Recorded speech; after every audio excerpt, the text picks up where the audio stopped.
Welcome to Podnutz Daily, episode number 283. Podnutz Daily is a show about computer repair, but you guys know that already. So we're going to skip all that. But I actually do have an announcement where I have to move Podnutz Daily from Mondays to Tuesdays now. So the show's going to be Tuesday and Wednesday instead of Monday and Wednesday. Same time, 7 p.m. Eastern Standard Time.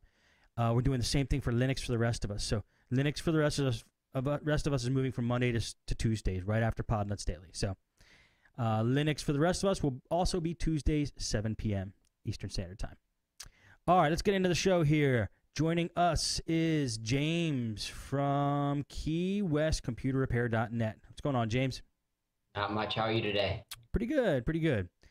So James was on a show before, and he brought us a lot of cool stuff, and we're happy he signed up again. And tell us, James, just tell us a little bit about yourself again in case somebody missed the first episode. Yeah, just real quick. We're on the sunny island of Key West, 120 miles from the mainland.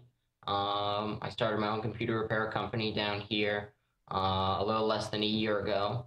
And because of a lack of competition and competent techs on the island, we've done very, very well. We've grown and expanded, and now I get to do fun stuff like be on Podnutz Daily in my free time. Nice. I appreciate it. All right, so did you prepare anything for us today? What do you want to talk about? Yes. Yeah, I did prepare a few things. A few things that we're working on right now and that have been doing pretty good for us. One of the things I'm really excited about is we just signed up to be a Comcast affiliate, which means that a lot of times we'll be on site at somebody's house and they don't have internet, or they'll ask us about internet or TV, or about VoIP using the Comcast phone service. And then so we'll make the phone call for them, get it all set up, tell them what they need, schedule stuff like that, because they're our customers. We're out there anyway. But now with our affiliate program, every time that we get any service for any customer, we get $25 from Comcast. So if we do cable and internet, that's $50. Cable, internet, and phone, that's $75. Just internet, that's $25. But it's something that we were doing anyway. So by now doing it this way, number one, it's easier to set up. I just have to enter their information on my website, and a Comcast technician calls me right away and schedules a time to come out there and install it for them. And then on top of that, I can put a very small service fee on to our call for setting up Comcast for them. So I get $25 if I set up internet through Comcast.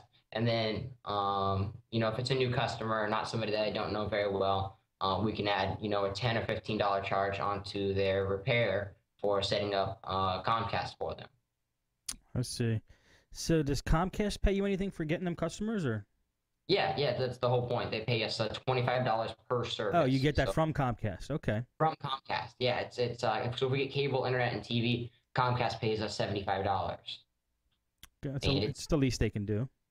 It's dead simple. All we do is go on our website and enter their information in, and Comcast calls me directly and schedules a time for install. And on top of that, we get affiliate pricing, which means that for my friends and family and our really good clients, we can get special pricing for on their plans, and we get discounts on our internet at our home and at our office.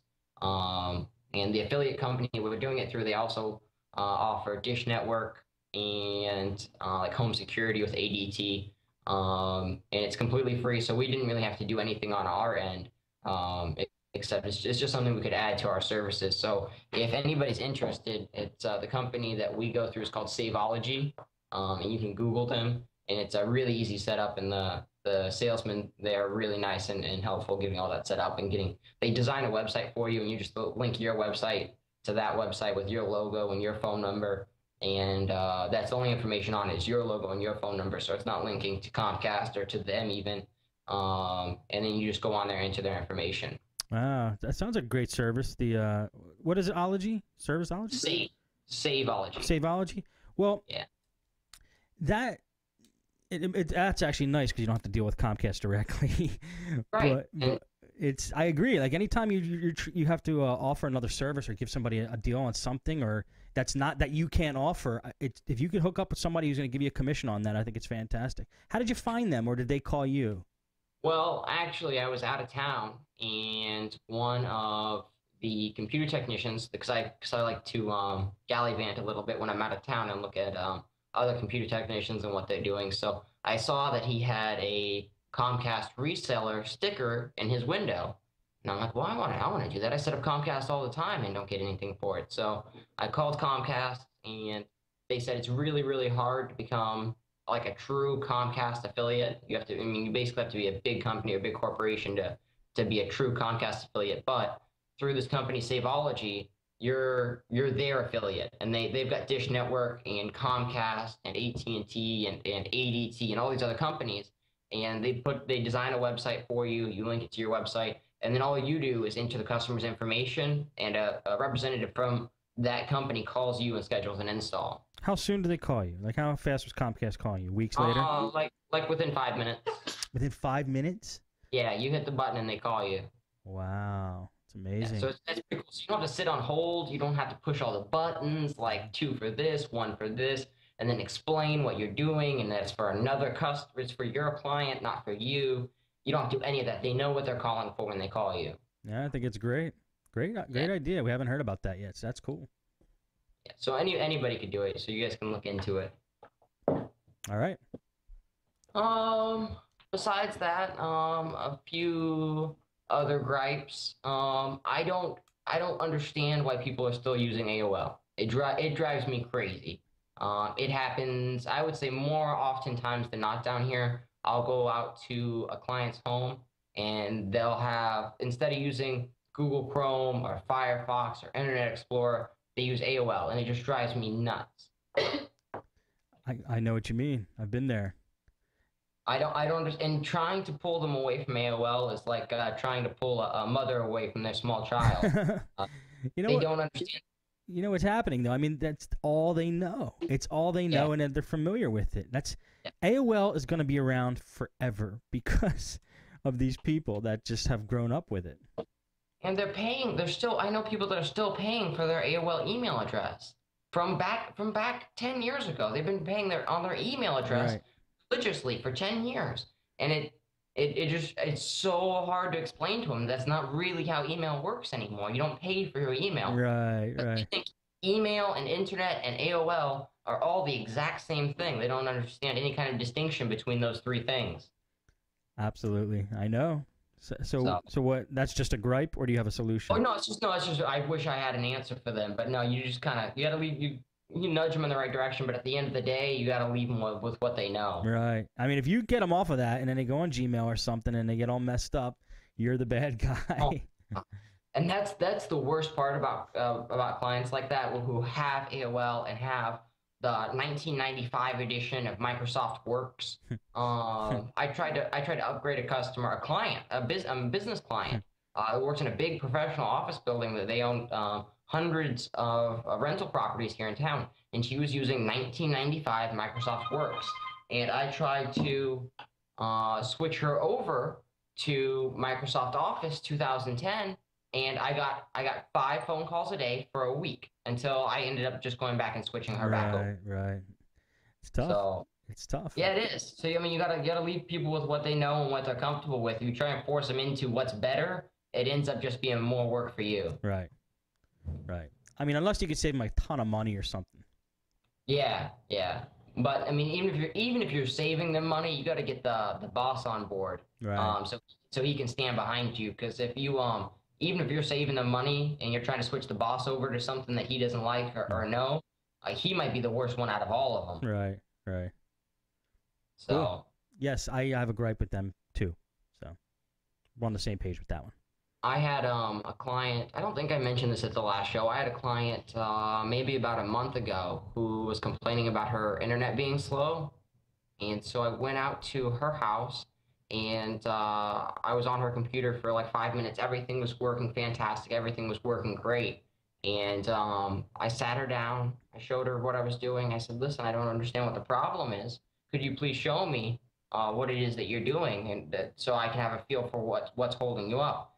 And she opened up the AOL icon in the corner instead of Internet Explorer, and she dialed in. She had a dial-up modem that she was using in lieu of her Comcast 12 megabit per second connection.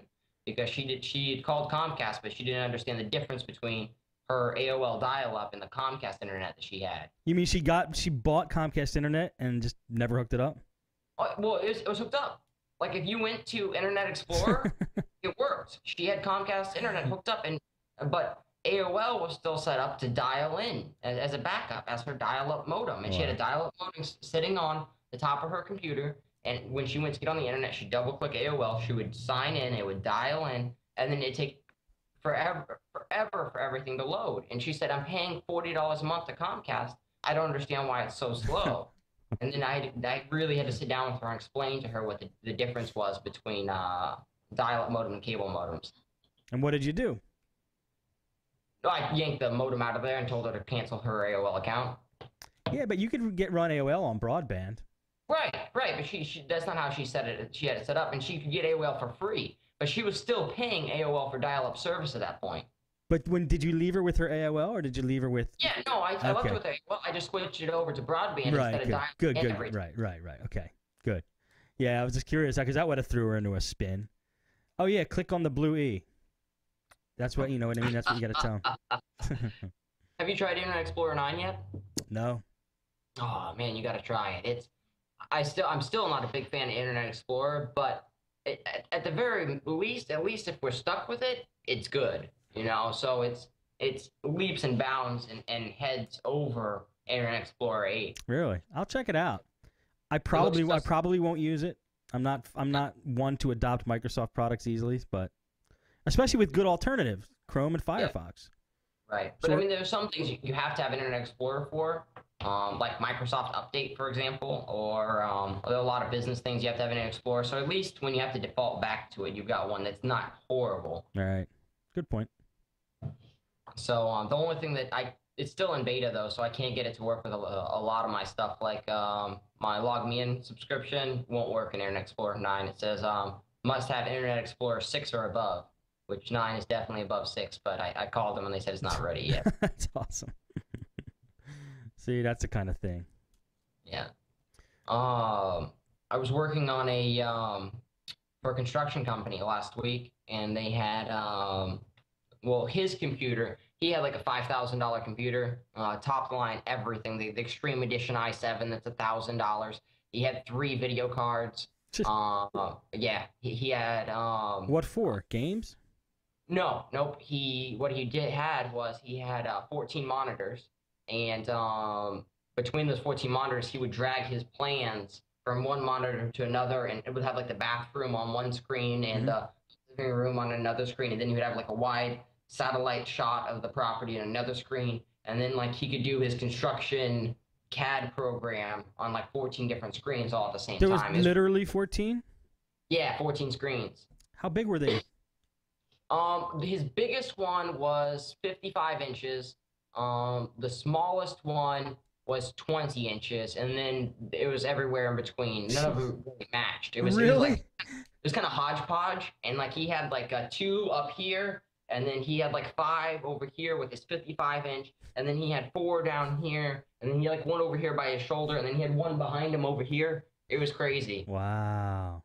Really, really impressive. So anyway, so he's got this $5,000 computer, and he said, I've had 2 computer technicians out here. They've run every test possible. My computer's running slow. Just everything is slow. I can't wait on it anymore. I spent $5,000 on this machine, and it will not run. It takes forever to do anything. So, wow, that's really strange, because I walked in, I was really impressed by his setup.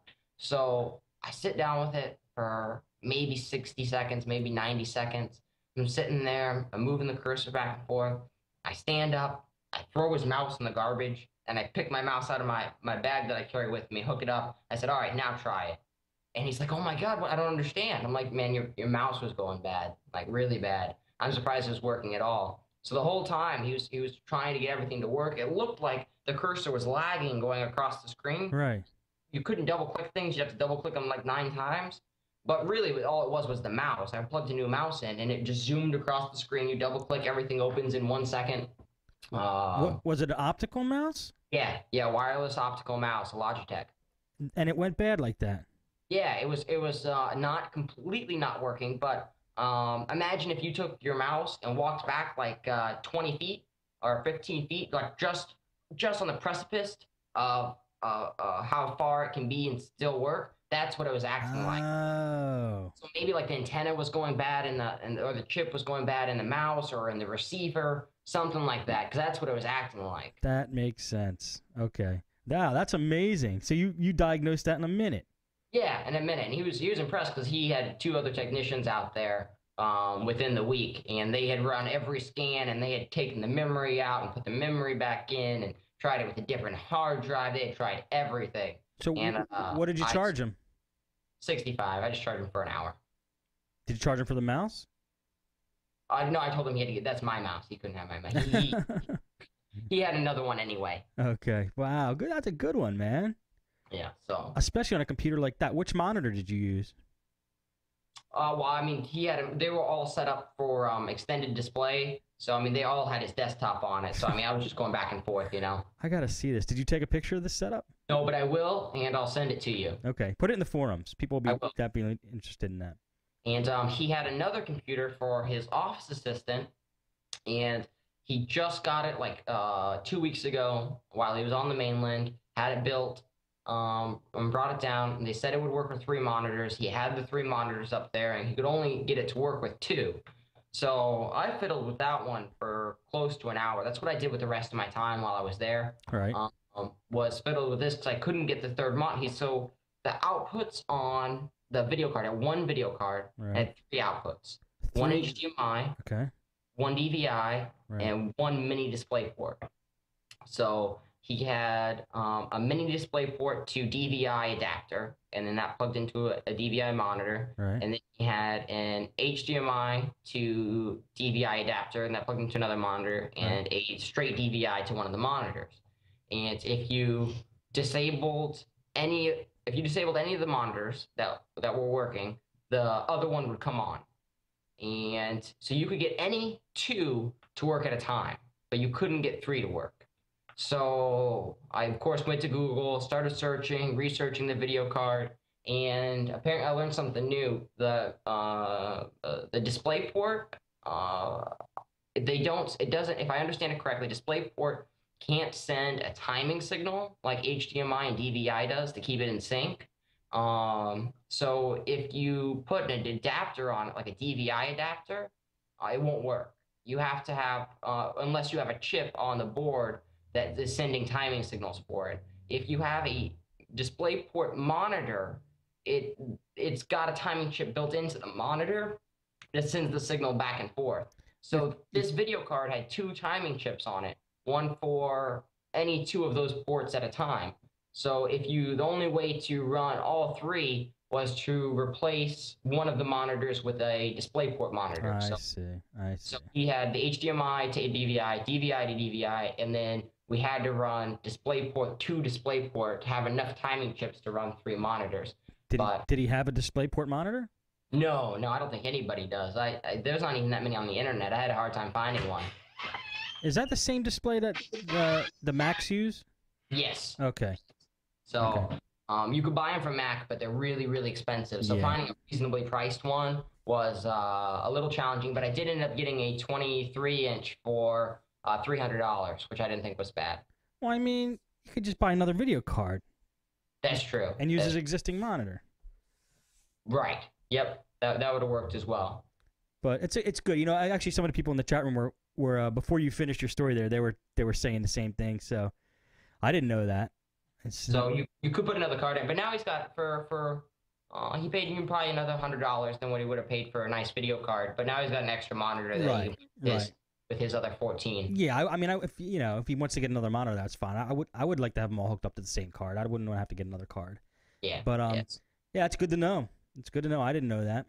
Yeah, so I keep that in mind now. It's like that every day. I mean, you can't know everything about computers. It's just using your logic to kind of deduct what should work and what typically doesn't work, and then do some research. Yeah, I'm telling you, that's the reason I started this show. It's like I learned something every day, and that's how it started. It was me at my shop, and I just wanted to tell people what I learned, because you learn cool stuff every day when you do this job. So. Yeah.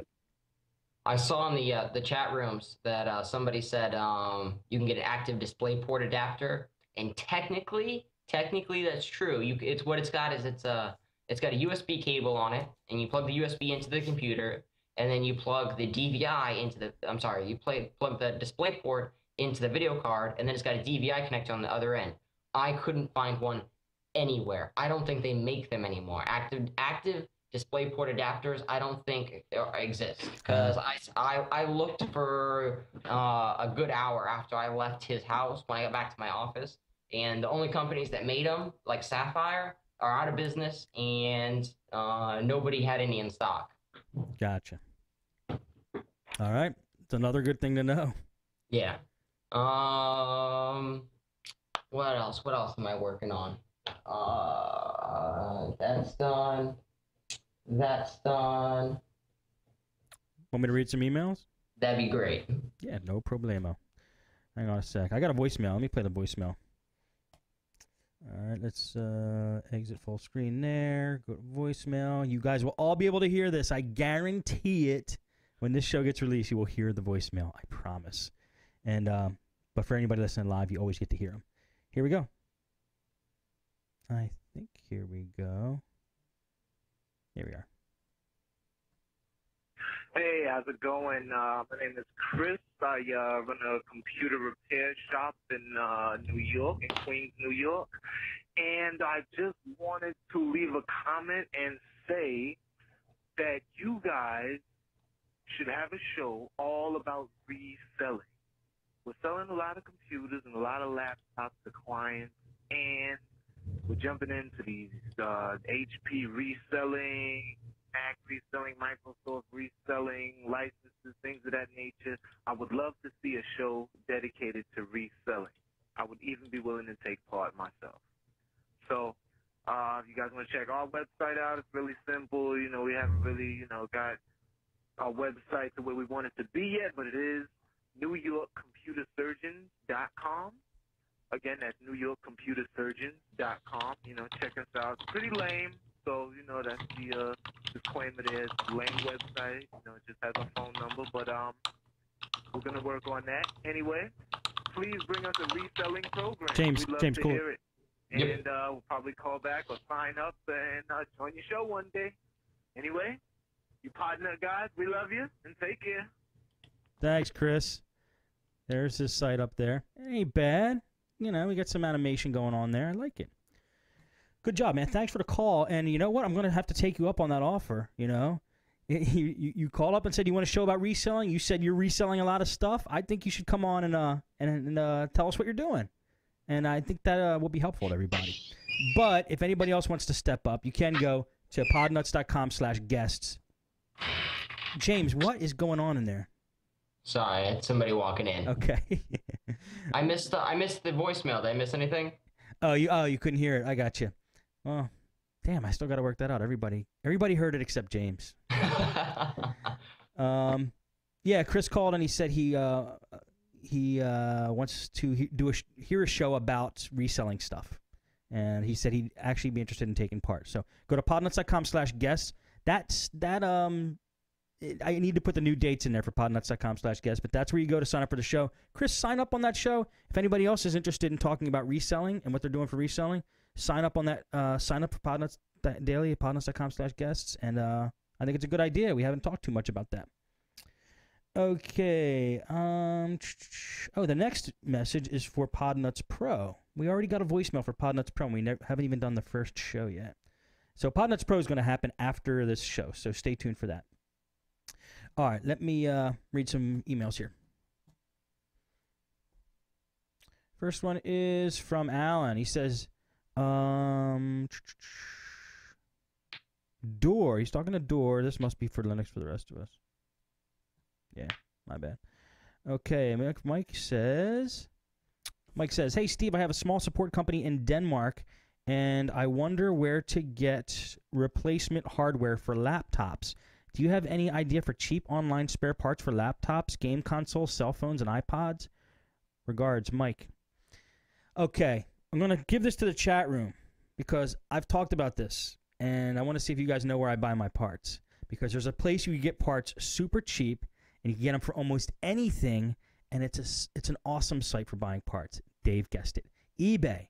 eBay. If you have like parts that are very specific to laptops and you're looking for very specific parts, eBay is the place, man. It's just like tons and tons, and there's used and there's new.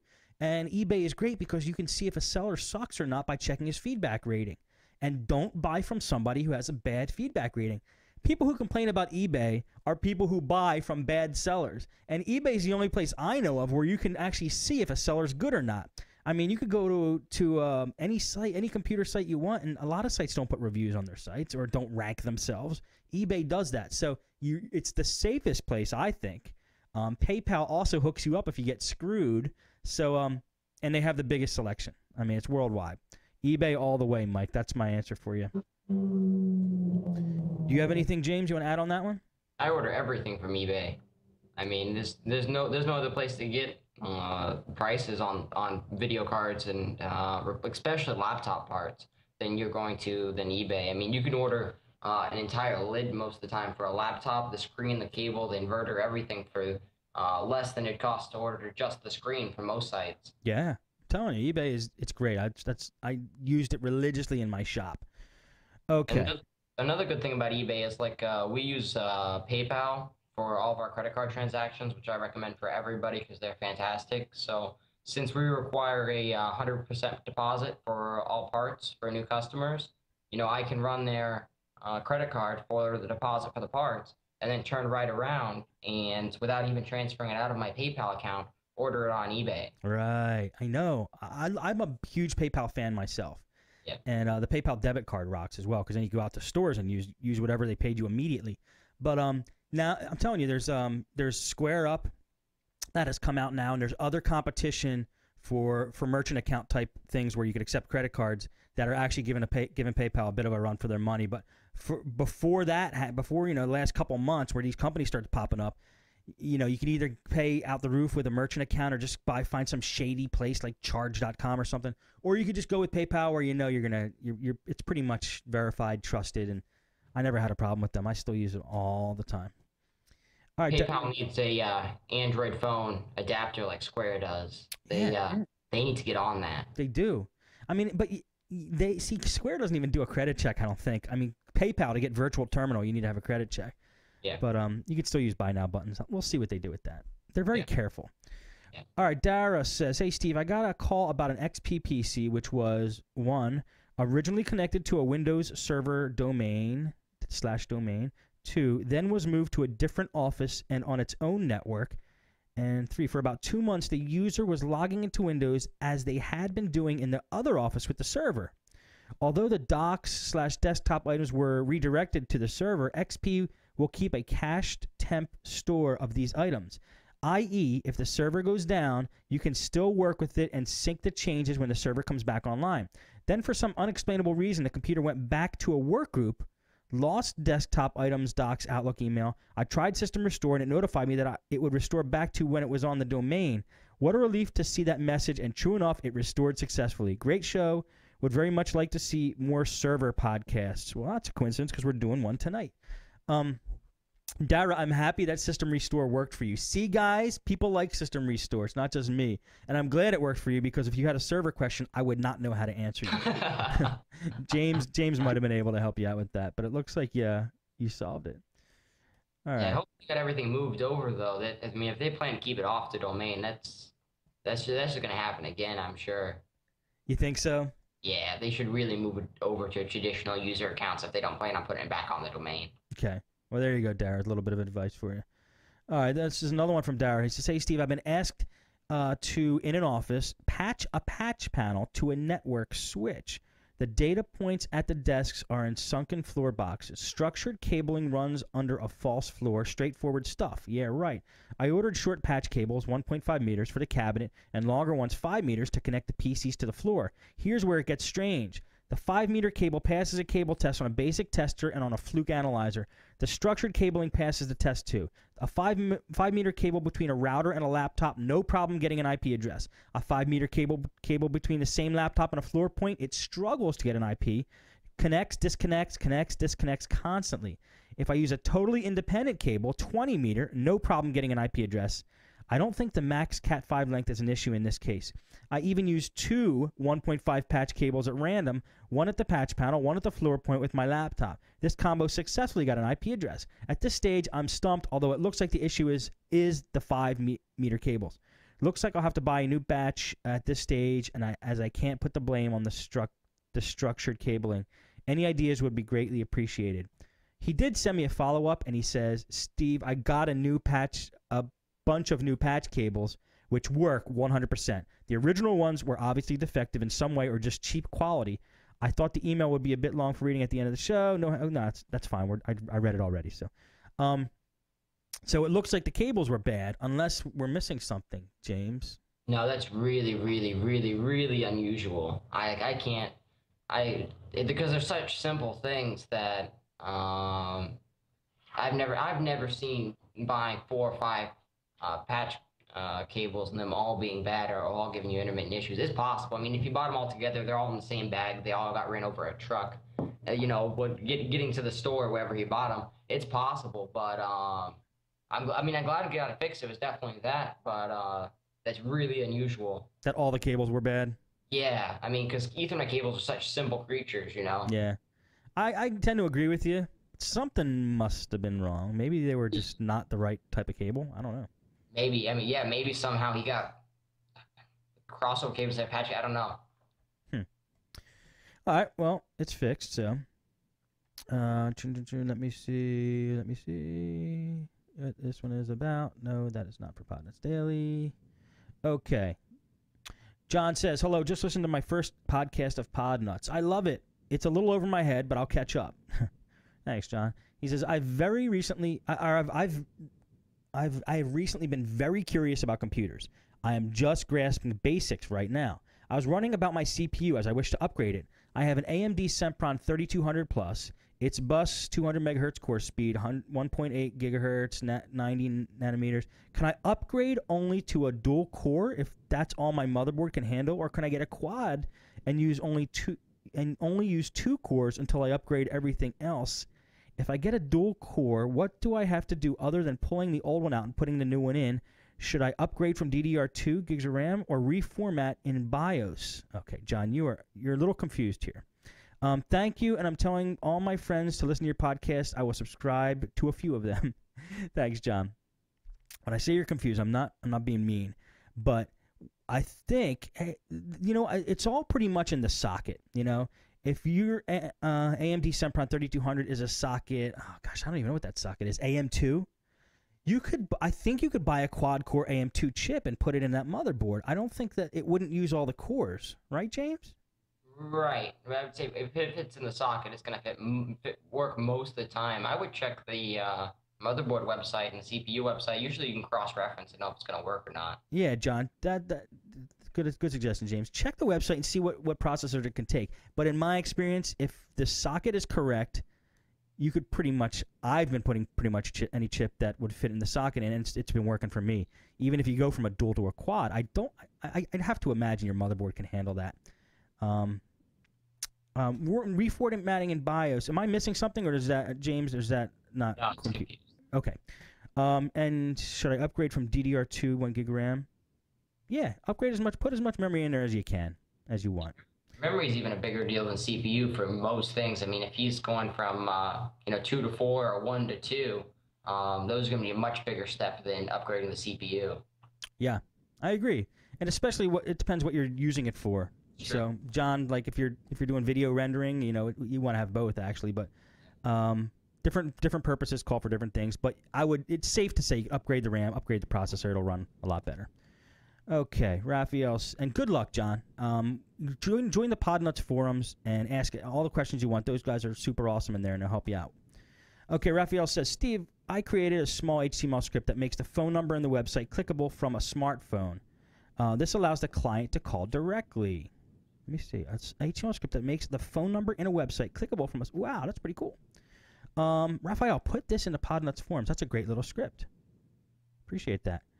Okay, this one is from Steve. He says, first off, thanks so much for your podcast. Over the past year, I've gotten my computer repair biz started from all the great tricks and tips from all your guests. I wanted to give back to Podnutz community by letting you know about a great banner deal at esigns.com.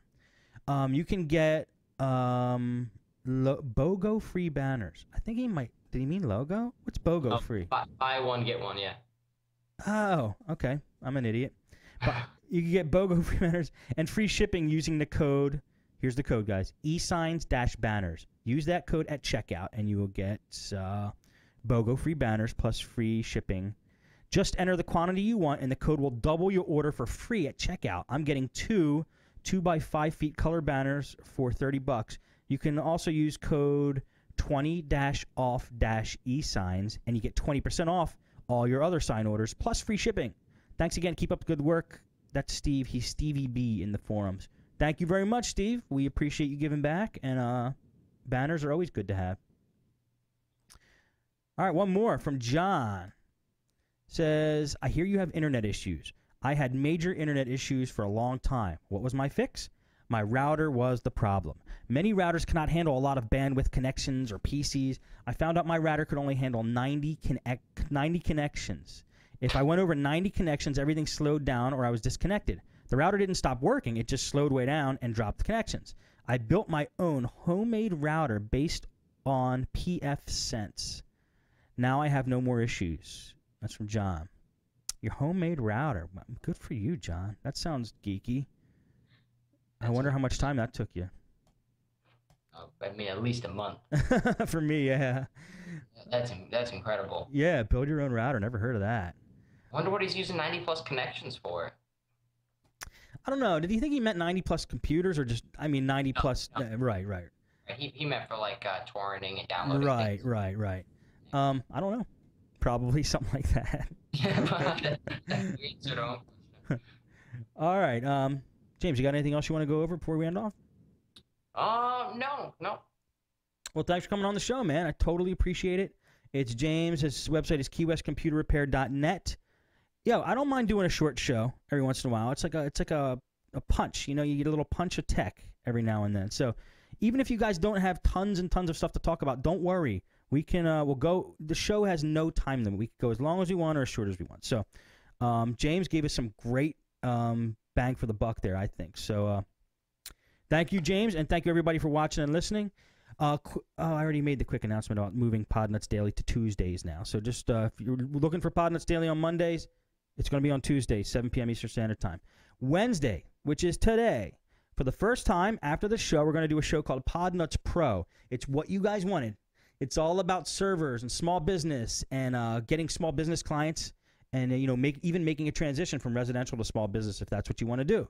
Matt Rainey is going to be co-host of that show, and we'll be doing that shortly. So stick around if you're watching us live, and if you don't watch us live, guys. It's a lot of fun. We'll see you. See y'all next time.